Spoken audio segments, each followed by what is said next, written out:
Welcome back to the Deep Dive. It's great to have you all with us as we continue to explore Max Tegmark's Life 3.0. It's exciting to be back. Last time we really dove headfirst into the world of AI, right? All those possibilities and how Tegmark breaks down the different stages of life based on, their design capabilities. It was pretty mind-blowing, I have to say. Totally. But before we go any further into the future of AI, I think it's important to understand the past. The roots of it all. Exactly. So we're going way, way back to explore the foundation of life, what Tegmark calls Life 1.0, the biological stage. The OG life forms. Exactly. Think like bacteria, algae, those single-celled pioneers. Back to basics. What's so interesting about Life 1.0 is that it really represents life in its simplest form, right? Purely biological, driven by evolution, no fancy learning or decision-making. So basically, they're running on autopilot. Yeah, pretty much. Tegmark actually compares their physical bodies to hardware and their DNA to software.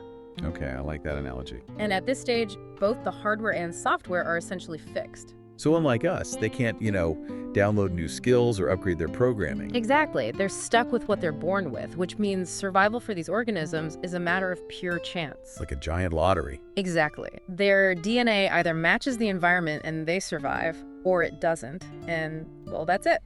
So no room for learning or adapting within a single lifetime. Nope.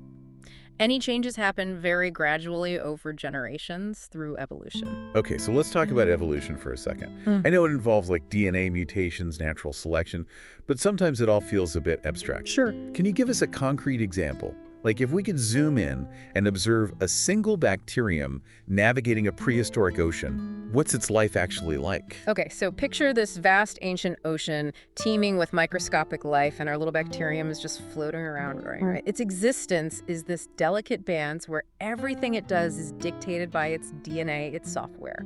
Now imagine a random mutation happens in its DNA. A glitch in the code. Exactly. Now most mutations are harmful, but this one, purely by chance, gives our bacterium a slight advantage. Maybe it can now process a new food source or withstand a change in temperature. So it's like winning the evolutionary lottery. You got it. And because it now has this edge, it's more likely to survive, reproduce, and pass that beneficial mutation onto its offspring. So over time, these tiny random changes can actually lead to big adaptations. Precisely. It's how we went from single-celled organisms to all the incredible diversity of life we see today. It's amazing to think that this whole process, this random dance of DNA, is the foundation for everything from dinosaurs to dolphins to us. It really is remarkable. But this reliance on pure chance, it also makes me think about the limitations of Life 1.0. Definitely. Like evolution is a slow process. It is incredibly slow. So if there's a sudden change in the environment, these organisms don't really have time to adapt. That's right. It's like trying to cross a busy highway on foot. Any sudden disruptions could be catastrophic. And that's why we've had so many mass extinctions throughout history. Exactly. Species that couldn't adapt quickly enough simply vanished. So Life 1.0 is intense. But even with those limitations, it achieved some pretty incredible things. Absolutely. I mean, think about it from the simple beginnings. Life 1.0 gave rise to the breathtaking diversity of life we see on Earth today. It's like the ultimate underdog story, right? Starting with basic building blocks and a whole lot of time, it created something truly spectacular. I like that. And there's a powerful lesson here for us, especially as we navigate this age of AI. What's that? Sometimes resilience isn't about speed or intelligence, but about persistence, adaptation, and a little bit of luck. That's a thought-provoking idea. It makes you question our assumptions about what it means to be intelligent, to be successful. Maybe those ancient bacteria have something to teach us after all. Maybe they do. So Life 1.0 is fascinating, but I'm ready to move on to the next chapter of life's story. All right. Get ready for a plot twist, because in the next episode, we'll be stepping onto the stage of Life 2.0, the cultural stage where humans take center stage and things get really interesting. Okay, I can't wait. I'm ready to see what happens when humans enter the picture. It's going to be a wild ride, so buckle up. All right, so we're talking Life 2.0, the cultural stage. What exactly makes this stage so different? Well, with Life 2.0, things get a lot more dynamic. Oh. Remember how Life 1.0 was all about fixed hardware and software? Those organisms couldn't change their programming. They were stuck with whatever they were born with. Yeah, kind of like running the same operating system your whole life. Exactly. But with Life 2.0, specifically with humans, we see this incredible leap. We gain the ability to design our own software. Wait, so you're saying we can actually rewrite our own code? In a way, yes. Our bodies, our hardware are still mostly determined by biology, but our minds are knowledge, our culture that becomes much more flexible. So instead of just inheriting information through our genes, we start to actively learn and adapt. Exactly. Think about language, for example. It's not something that's hardwired into our DNA. We learn it from our environment, from interacting with others. That's true. I never thought about it like that. And that ability to transmit information, to build upon the knowledge of previous generations, that's what really sets Life 2.0 apart. It's like we went from playing the game of life on easy mode to suddenly unlocking a whole new level of complexity. I like that analogy. We're not just reacting to the environment anymore, we're actively shaping it. We invent tools, we develop agriculture, we build cities, all expressions of our ability to design our own software and modify the world around us. Wow, so we basically became the architects of our own evolution. In a sense, yes. And that's a pretty powerful idea, right? It is. It makes you realize that humans are much more than just biological machines. We have this incredible capacity for learning creativity culture. It's what makes us unique. Absolutely. And this ability to design our own software led to an explosion of diversity.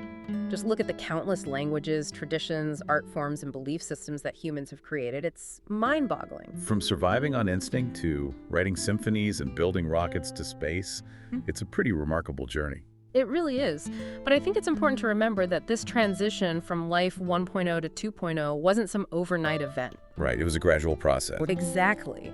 It unfolded over millions of years, driven by our innate curiosity and our ability to learn and adapt. So we're not just products of our genes, we're also products of our cultures, our experiences, our interactions with the world around us. Precisely. We're shaped by both nature and nurture, and that makes us incredibly complex and fascinating creatures. It makes you wonder where this cultural evolution will lead us next. What's the next chapter in the story? That's the big question, isn't it? As our ability to design our own software grows, so does our power to shape our own destiny. That's both exciting and a little scary. Definitely. Because with great power comes great responsibility. The choices we make, the values we embrace, they have a ripple effect, not just on our own lives, but on the future of humanity and the planet. So we're at a pivotal moment. I think so. We need to think carefully about the kind of future we want to create with this power to design our own destiny. That's a lot to consider. But I'm ready to dive into the next chapter. What's Tegmark call it again? Life 3.0. And that's where things get even more mind-bending. We'll be talking about artificial intelligence machines that can potentially design not only their software, but their hardware too. Whoa. Okay, I'm officially both intrigued and terrified. Let's take a break and then we'll come back and explore this Life 3.0 in more detail. All right, so last time we were talking about Life 3.0, this idea that AI could potentially design not just their software, but their hardware too. It's pretty wild. It is a pretty big jump, right? From biological evolution to cultural evolution and now to technological evolution, where machines could basically take control of their own destiny. Exactly. So how do we even begin to wrap our heads around this? What would this self-designing process actually look like? Well, imagine AI systems that can constantly upgrade their own processing power, develop new algorithms, architectures that are beyond anything we can even imagine right now. So they're not just learning, they're actually evolving at warp speed. Yeah, pretty much. They could essentially self-evolve at an exponential rate, leaving us humans in the dust. Okay, that's both fascinating and a little terrifying. Does Tegmark give us any concrete examples of how this might play out? He does. He talks about AI potentially mastering nanotechnology, being able to manipulate matter at the atomic level. Okay, so we're talking like microscopic robots that can build and rebuild things. Exactly. Imagine AI that can repair or even enhance their own physical structures. Think of robots that can heal themselves or adapt to different environments by changing their shape or composition. It's like something out of a science fiction movie. But beyond these physical transformations, what about the mental or cognitive capabilities of Life 3.0? Could AI develop consciousness or emotions? That's the million-dollar question, isn't it? Tegmark explores different perspectives on AI consciousness, but nobody really knows for sure. Yeah, it's like we're venturing into uncharted territory here. We are. Some experts believe that conscious AI is inevitable. Others argue that it's impossible. I guess we'll have to wait and see. But if AI were to become conscious, wouldn't that fundamentally change our relationship with machines? It would completely redefine our understanding of intelligence and life itself. We'd have to grapple with questions of AI rights and responsibilities. Yeah, those are some heavy philosophical questions. Would we treat conscious AI As equals or as tools?